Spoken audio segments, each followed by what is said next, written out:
Sa mundo ng showbiz sa Pilipinas, iilan lamang ang mga artistang nagsimula sa hirap ngunit umabot sa tuktok ng tagumpay. Isa sa mga pinakamatingkad na halimbawa nito ay ang aktor na tinaguriang King of Philippine Independent Films at kalaunan ay naging primetime king ng Philippine Television. Walang iba kundi si Coco Martin. Sa video na ito, mas kikilalanin natin ang tunay na buhay ni Coco Martin. Mula sa kanyang simpleng pinagmulan, sa mga pagsubok na kanyang pinagdaanan, hanggang sa napakalaking tagumpay at yaman na kanyang tinatamasa ngayon. Alamin natin ang mga hindi gaanong kilalang bahagi ng kanyang buhay. Sino ang dating nakaalitan niyang artista na kalaunan ay naging isa sa kanyang pinakamatalik na kaibigan? Sino-sino ang mga babaeng na link sa kanya sa showbiz? At ang tanong na matagal nang usap-usapan ng marami, may mga anak na nga ba sila ng kanyang longtime partner? At kasal na nga ba sila? Bukod pa rito, masisilip din natin kung saan napupunta ang pinaghirapan niyang yaman, ang kanyang mga negosyo, ang kanyang napakagandang bahay sa Quezon City at ang kanyang kahangahangang koleksyon ng mga sasakyan at motorsiklo. At syempre, malalaman din natin kung gaano na nga ba kalaki ang kanyang net worth sa kasalukuyan. Ang aktor, direktor, screenwriter at producer na kilala natin bilang Coco Martin ay may tunay na pangalan na Rodel Pacheco Nacianceno. Siya ay ipinanganak noong Nobyembre 1, 1981 sa Santa Cruz, Manila. Ngunit sa Novaliches, Quezon City siya lumaki at doon niya hinubog ang kanyang pangarap. Nag-aral siya ng elementarya at high school sa Jose Abad Santos Memorial School sa North EDSA, Novaliches, mula 1,980 hanggang 1,979.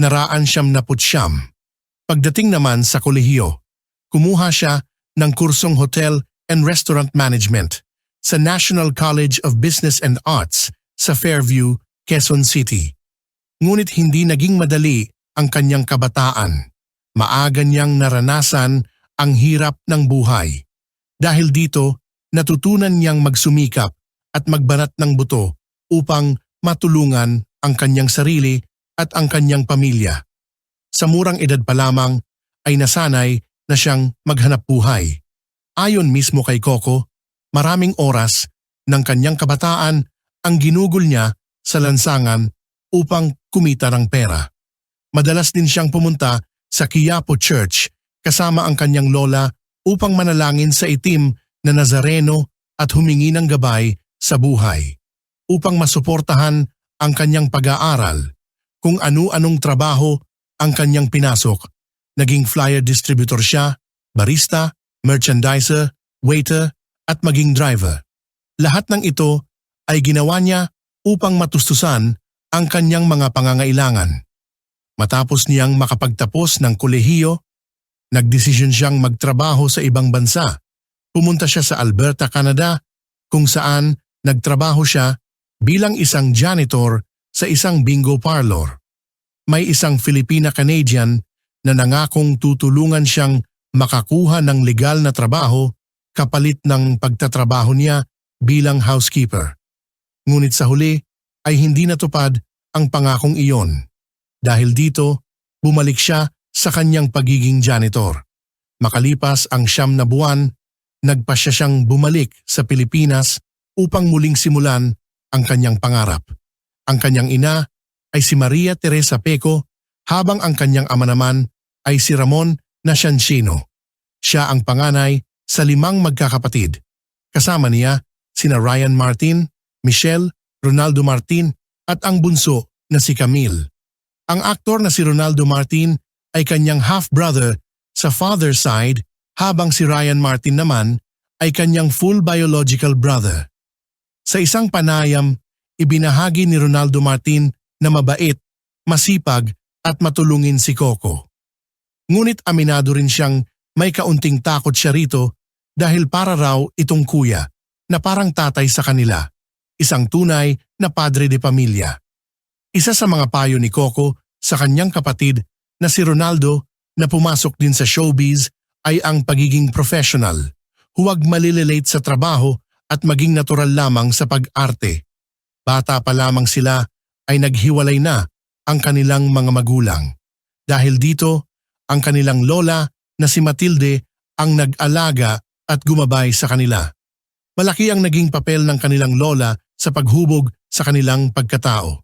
Kalaunan ay nakilala si Coco Martin bilang King of Action dahil sa kanyang mga iconic roles sa teleseryeng FPJ's Ang Probinsyano at FPJ's Batang Quiapo.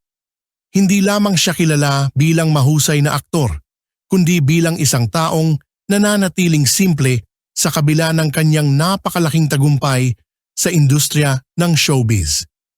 Isa sa kanyang mga hilig ay ang panunood ng mga pelikula, lalo na ang mga classic action films.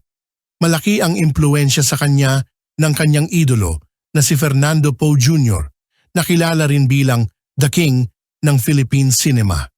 Bukod sa pelikula, mahilig din si Coco sa mga sasakyan at motorsiklo. Para sa kanya, ang pagmumotor ay nagbibigay ng pakiramdam ng kalayaan at adventure matapos ang mahabang oras ng trabaho sa set. Abangan ang pagpatuloy ng kwento sa buhay ni Coco Martin sa susunod nating video, kaya huwag kalimutang mag-subscribe sa ating channel. Maraming salamat po